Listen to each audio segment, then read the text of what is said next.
معزز ناظرین السلام علیکم۔ آپ دیکھ رہے ہیں یوٹیوب چینل اردو اسپیشل۔ ناظرین، آج کی اس ویڈیو میں ہم صنف سخن مرثیہ کو ڈسکس کرنے جا رہے ہیں۔ مرثیہ عربی لفظ رسا سے بنا ہے، جس کے معنی ہیں مرنے والے کی تعریف و توصیف۔ گویا مرثیہ ایسی صنف شعر ہے جس میں کسی مرنے والے کا ذکر اور اس کی تعریف حسرت اور غم کے انداز میں کی جاتی ہے۔ ظاہری حیت کے اعتبار سے ابتدا میں مرثیے کی کوئی خاص شکل متعین نہ تھی۔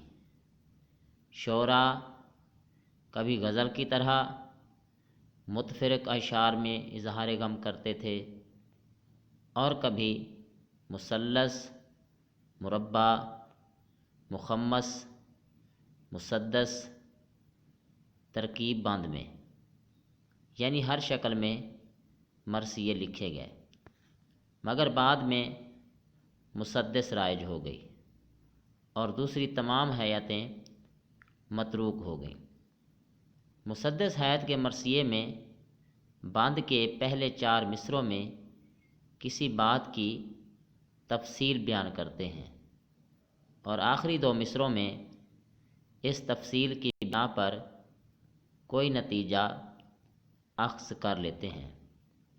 عموماً آخری 2 مصروں میں ایسی دلچسپ یا عجیب بات بیان کی جاتی ہے کہ قاری خود بخود اگلے بند کی طرف رجوع کرتا ہے۔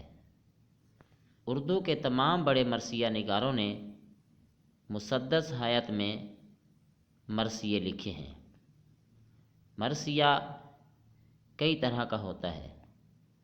مثلاً وہ مرثیہ جو کسی شخص، خصوصاً قومی رہنما وغیرہ کی وفات پر اظہار غم کے طور پر لکھا جاتا ہے، جیسے ہر سال یوم اقبال یا یوم قائد اعظم کے موقع پر دونوں رہنماؤں کے متعلق نظمیں کہی جاتی ہیں۔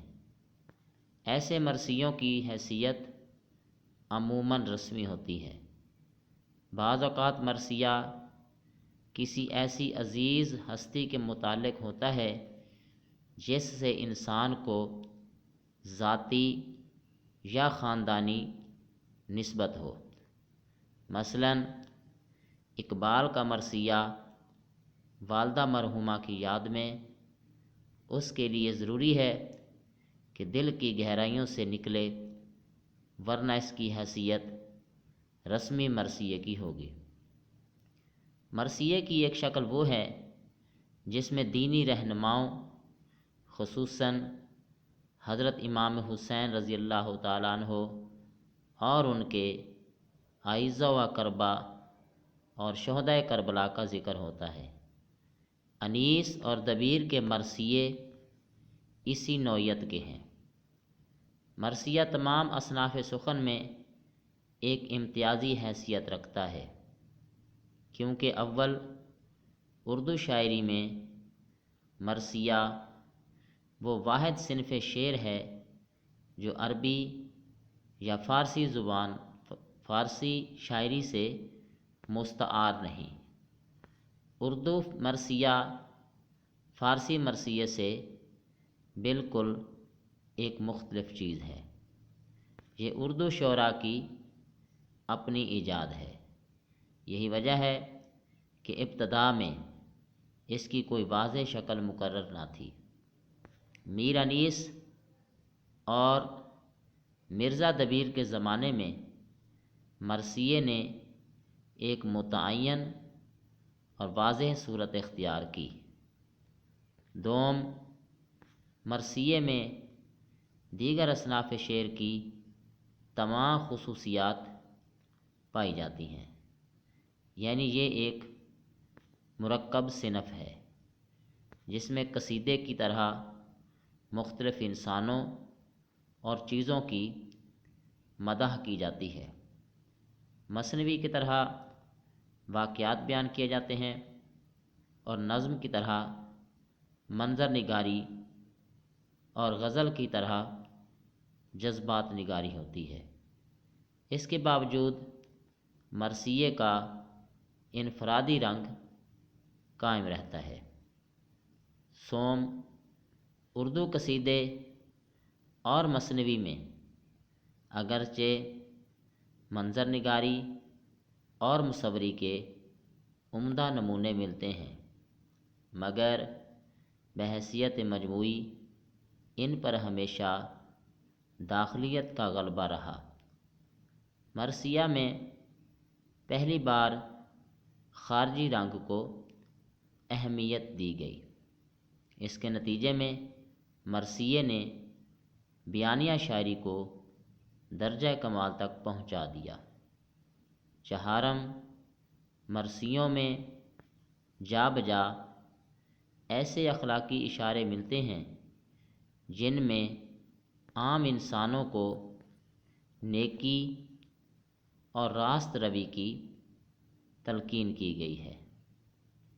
امام حسین رضی اللہ تعالیٰ عنہ اور آپ کے رفقا کی شہادت سے یہ عظیم اخلاقی نتیجہ نکلتا ہے کہ باطل کے خلاف ڈٹ جانا اور حق کی خاطر جان دینا ہی دنیا کی سب سے بڑی نیکی ہے۔ پنجم، ڈاکٹر احسن فاروقی کے بقول مرثیہ شیعہ مذہب اور اس کی ایک رسم سے متعلق ہے، بلکہ اس کے دینی اور اخلاقی عقائد کا بھی آئینہ دار ہے۔ شیعہ مذہب کے مذہبی اور تاریخی پہلوؤں سے قطع نظر شیعوں کی عام ذہنیت بھی پوری طرح مرثیہ ہی میں نظر آتی ہے، اور اسی طرح اس کا ایک مخصوص قوم سے تعلق اس کی وہ خصوصیت ہے جو دنیا کی کسی شاعری میں نظر نہیں آتی۔ ناظرین، یہ تھی آج کی ہماری ویڈیو صنف سخن مرثیہ پر مشتمل۔ امید ہے یہ ویڈیو آپ کو پسند آئی ہوگی۔ آپ ہمارا چینل سبسکرائب کر لیں اور گھنٹی کو پریس کر دیں تاکہ ہمارے